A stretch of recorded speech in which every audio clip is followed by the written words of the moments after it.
1996년 10월 23일 인천. 오늘 아침도 참 맑구나. 안두희는 습관처럼 아침 햇살을 맞으며 중걸거렸다. 하지만 그의 눈빛은 맑지 않았다. 79 새 노인의 눈에는 47년 전 그날의 그림자가 여전히 드리워져 있었다. 1949년 6월 26일 경교장에서 방가쇠를 당겼던 그 순간이 매일 밤 꿈속에서 되살아났다. 김구의 마지막 눈빛이 바닥에 흘린 피가 그를 따라다녔다. 그런데 오늘은 왜 이리도 가슴이 답답할까? 인천 중구신흥동 아파트 11층. 안두희는 창밖을 내려다보며 알 수 없는 불안감에 사로잡혀 있었다. 마치 누군가 자신을 지켜보고 있는 것 같은 느낌. 아니, 정확히는 심판하려 하는 시선을 느꼈다. 같은 시각 부천시장 근처의 한 그릇가게. 아저씨, 이 홍두가에 얼마예요? 밖에서는 40cm 길이의 홍두깨를 손에 들고 무게를 재어보았다. 48세의 버스기사인 그의 손은 수십 년간 핸들을 잡아온 탓에 거칠었다. 노조위원장을 지낸 그는 평소 정의로운 성격으로 동료들 사이에서 존경받는 인물이었다. 4,000원이요. 잘 다듬어 주세요. 특별한 용도로 쓸 거니까. 가게 주인은 무심코 홍두깨를 포장해 주었다. 박기서가 그 홍두깨에 정의봉이라는 글자를 새겨 넣을 줄은 꿈에도 몰랐다. 오늘이 그날이다. 박기서는 마음속으로 다짐했다. 백범 김구 선생을 존경해온 지 벌써 수십 년. 그 위대한 분을 저격한 안두희가 여전히 떵떵거리며 살고 있다는 사실이 그의 가슴을 찢어놓았다. 4.19 혁명 이후 잠시 구속되었다가 풀려나온 안두희는 이후로도 호의호식하며 살아왔다. 정의는 누가 세우는가? 오전 11시 30분. 운명의 시계바늘이 돌아가고 있었다.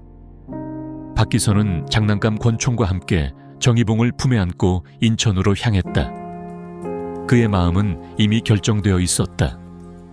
개인적인 원한이 아니었다. 민족적 울분이었다.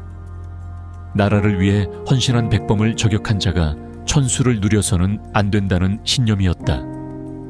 안두희의 아파트 앞.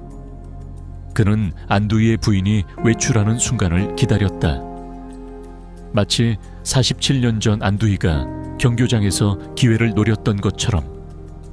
역사는 반복되는가? 아니면 정의로 완성되는가? 여보, 장 보고 올게요. 안두희의 부인이 집을 나서는 순간 밖에서는 움직였다. 아파트 엘리베이터는 마치 시간을 거슬러 올라가는 듯했다. 11층, 12층. 각 층을 지날 때마다 그의 심장은 더욱 빨리 뛰었다. 초인종을 누르자 안두희가 나왔다.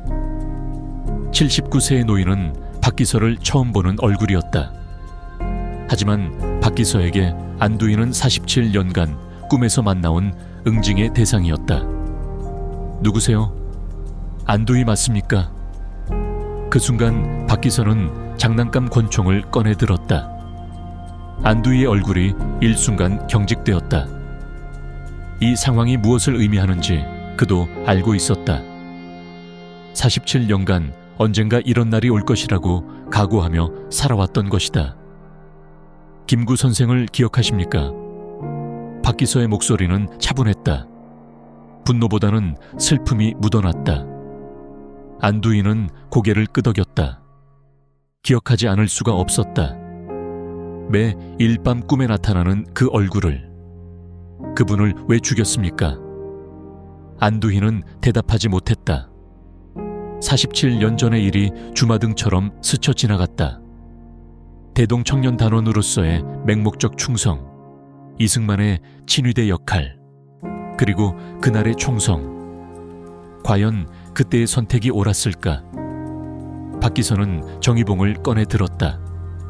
홍두깨에 새겨진 글자가 아침 햇살에 빛났다.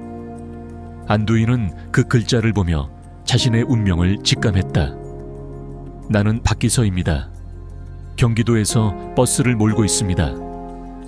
박기서는 자신을 소개했다. 마치 정식으로 심판을 선고하는 판사처럼 백범 김구 선생을 존경하는 한 사람의 국민으로서 당신을 용서할 수 없습니다. 30분간의 대화 끝에 정의봉이 내려쳤다. 한 번, 두 번, 세 번. 역사의 심판은 법정이 아닌 한 시민의 손에서 이루어졌다. 오후 6시 30분 박기서는 부천경찰서에 자수했다. 백범 김구를 암살한 안두희를 죽였습니다. 경찰관들은 그의 당당한 태도에 놀랐다. 일반적인 살인범과는 완전히 달랐다. 후회나 두려움 대신 숙연한 책임감이 느껴졌다. 언론 보도와 국민 반응, MBC 뉴스데스크. 1996년 10월 23일 백범 암살범 안두희 씨에게 정의봉을 휘둘러 살해한 박기서 씨. 다른 살인 피의자와는 달리 당당한 태도를 보였습니다. 당시 박노흥 기자는 이 사건의 특수성을 이렇게 보도했다.